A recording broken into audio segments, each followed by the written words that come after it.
Shiva Singh DJ, चलो रे नाचो।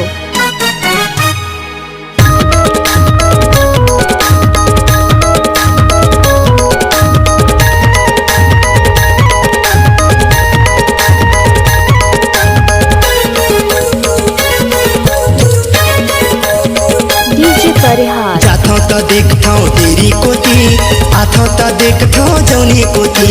जाथो तो देखथो तेरी कोती, आथो तो देखथो जौनी कोती। कहूँ नहीं दिखत ते घर मावा, देखथो मैं हाजर कोती। कहूँ नहीं दिखत ते घर मावा, देखथो मैं हाजर कोती।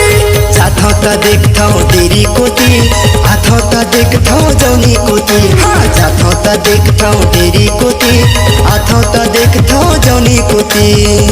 शिवा सिंह डीजे, शिवा सिंह डीजे खपी पानी।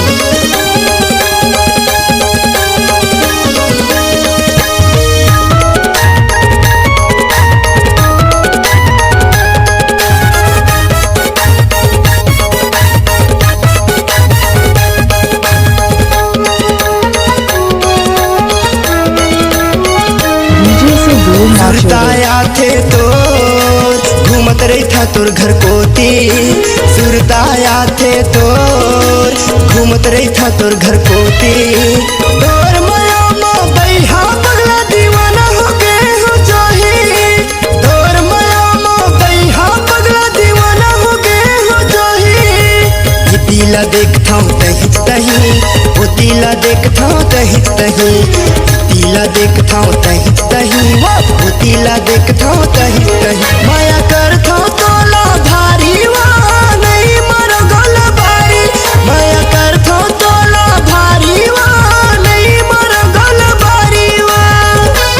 DJ Parihar, Shiva Singh DJ. Mobile number है 9301584979।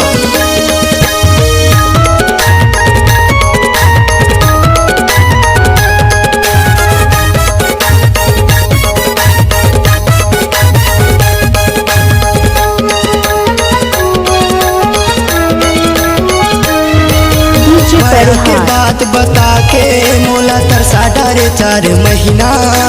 माया करथो कई के मोला घुमा डारे 4 महीना। घोड़ बरसाती कान बरबाली लेके दरे हो गहना। घोड़ बरसाती कान बरबाली लेके दे हो गहना। खाना पीना ला छोड़ाए जोही, भुर्जी उड़ाला जलाए बही। खाना पीना ला छोड़ाए जोही, भुर्जी उड़ाला जलाए बही। कहूँ नहीं देखो मैं तोलावा, तरस जाते मुरझोलावा। कहूँ नहीं देखो मैं तोलावा, तरस जाते मुरझोलावा। डीजे परिहार, चलो रे नाचो।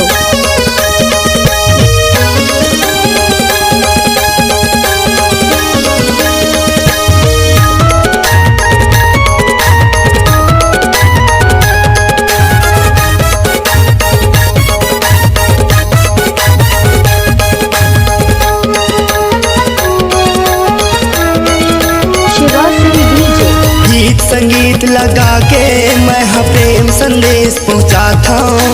गीत संगीत लगा के मैं प्रेम संदेश सुनाता हूँ। सुन लेते हैं बने रानी अपन दिल के बात बताता हूँ। सुन लेते हैं बने रानी अपन दिल के बात सुनाता हूँ। एको दिन माया करे होबे, तहाँ वो सुरतारा खेरे बे। एको दिन माया करे होबे, तहाँ वो सुरतारा खेरे बे।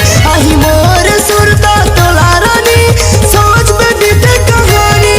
आही मोर सुरता तोला जोही, सोच में बीते कहानी। जाथो तो देखता हूँ तेरी कोती, आथो तो देखता हूँ जौनी कोती।